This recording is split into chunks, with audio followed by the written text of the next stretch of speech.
अध्यक्ष महोदय, भाजपा जब भी कोई नया बिल लाती है तो वो अपनी नाकामी छुपाती है।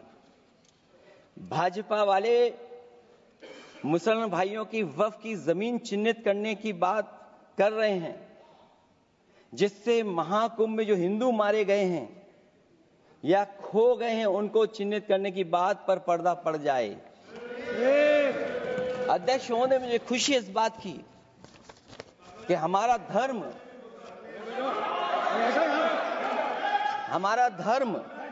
अध्यक्ष महोदय नहीं कुछ कहना चाहते हैं नहीं प्लीज, तुमको अलाउ नहीं किया। अध्यक्ष महोदय, कुंभ में आस्था सबकी है, कोई ऐसा नहीं जिसकी आस्था ना हो। और कुंभ कोई पहली बार नहीं हो रहा था। ये भारतीय जनता पार्टी के लोगों ने ऐसा प्रचार किया कि 144 वर्षों के बाद पहली बार महाकुंभ होने जा रहा है और लोग निकल पड़े। सरकार ने कहा कि हमारी तैयारी 100 करोड़ की है। आप कहते टेक्नोलॉजी का हम इस्तेमाल करेंगे, जमीनों को हम मैपिंग कर करके डेटा एंड रिकॉर्ड ठीक करेंगे।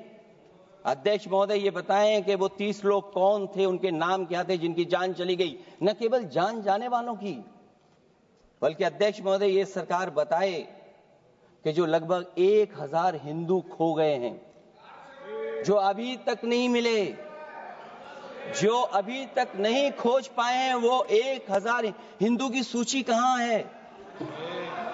और फिर धर्म कारोबार की बात है, जो ये लोग अध्यक्ष महोदय, मैं कार सेवक वाली बात इसलिए नहीं छेड़ना चाहता हूं। अध्यक्ष महोदय, ये शायद माननीय सदस्य जानते नहीं कुछ सच्चाई नहीं जानते। अध्यक्ष महोदय, ये संविधान की वजह से, संविधान को बचाने के लिए, हिंदू एकता को बचाने के लिए कुछ फैसले लिए गए, लेकिन एफआईआर हम लोगों पे नहीं लिखी गई थी। एफआईआर उन पे लिखी गई थी जो बेचारे तैयार हो गए थे सुबह, लेकिन पता नहीं कहां से फोन आया था, कहा था कि अब तैयार तो हो गए हो लेकिन आप शिलान्यास में नहीं आ सकते। बहुत सही। इसलिए बात को इधर से उधर नहीं में ले जाना चाहता। अखिलेश जी, जरा वक्त पे भी आ जाओ। अच्छा, वक्त पे आ रहा हूं। नहीं, वक्त पे अध्यक्ष इसलिए आ रहा हूं क्योंकि वक्त समझने के लिए भारतीय जनता पार्टी की सोच क्या है। और ये अध्यक्ष महोदय जब ये कह रहे हैं कि इससे कारोबार होगा,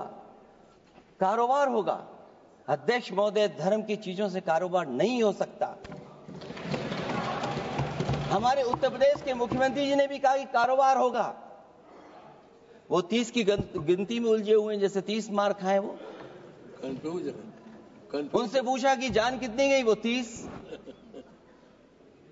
उनसे पूछा कि कारोबार कितने का होगा, 30 गुणा 10,000 करोड़।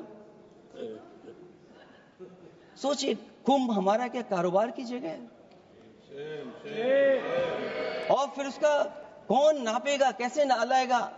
और फिर हमारे माननीय मंत्री जी कह रहे हैं कि जमीन, चाहे वो रेलवे की हो, चाहे वो डिफेंस की हो, वो भारत की जमीन है। मैं भी स्वीकार करता हूं कि रेलवे की जमीन भी भारत की है, डिफेंस की भी जमीन भारत की है। क्या डिफेंस की जमीन नहीं बेची जा रही मंत्री जी? अध्यक्ष महोदय, क्या रेलवे की जमीनें नहीं बेची जा रही हैं? अध्यक्ष महोदय, केवल यहां तक नहीं, कितना हस्तक्षेप होता है। वक्फ भी भारत के, इसीलिए तो कहीं ना कहीं